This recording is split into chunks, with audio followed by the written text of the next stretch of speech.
hakkaks pihta sellest, mis kindlasti huvitab kõige rohkem, on siis korrakaitseseaduse muutmine. Ka siin tegelikult tegi valitsus täna 2 otsust. Üks otsus oli toetada Justiitsministeeriumis välja töötatud eelnõu ja teine oli mitte toetada, seisukoht mitte toetada Keskerakonna umbes sarnase sisuga eelnõu. Ja nüüd miks, mida tehti? Esiteks see eelnõu, mida Justiitsministeerium välja töötas, puudutab siis esiteks seda, et korrakaitseseaduses muudetakse avalikus kohas alkoholi tarbimisega seotud sätteid. Mis see tähendab? Esiteks seda, et üldine reegel saab selle seaduse jõustumisel olema see, et alkohol üldiselt on avalikus kohas tema tarbimine keelatud. Aga kohalikul omavalitsusel on õigus teha erandeid ja seaduse üks säte paneb ka nendele eranditele teatud päitsed. Ehk siis kohalik omavalitsus, kui ta lubab teatud ruumis siis tarvitada avalikud alkoholsed jooki, siis fakt on see, et see ei saa olla laste noorteasutuste, spordirajatiste lähetusterritooriumil.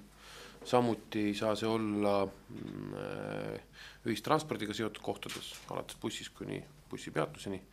Ja üks oluline reegel, mida kannab kogu korrakaitseseadus, oleme me ka siia jätnud kindlasti, et ka need kohad, kus on alkoholi tarvitamine avalikus kohas lubatud, mille alla käivad näiteks ka kõrtsud, baarid, restoranid, pluss veel need kohad siis, kus on kohalik omavalitsuste lubanud, ka seal mängib olulist rolli häirivuse tegur.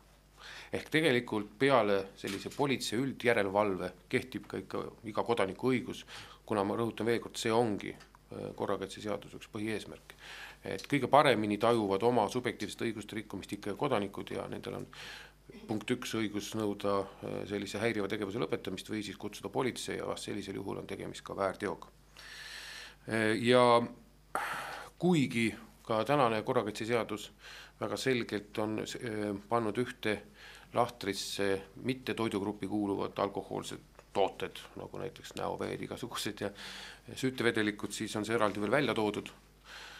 Et kes see aru ei saa, siis lugegu veel kord, et ka nende tarbimine on täpselt samasuguste reeglite järgi nagu ka alkohol, kes juba on läinud sellele teele ja neid tarbivad.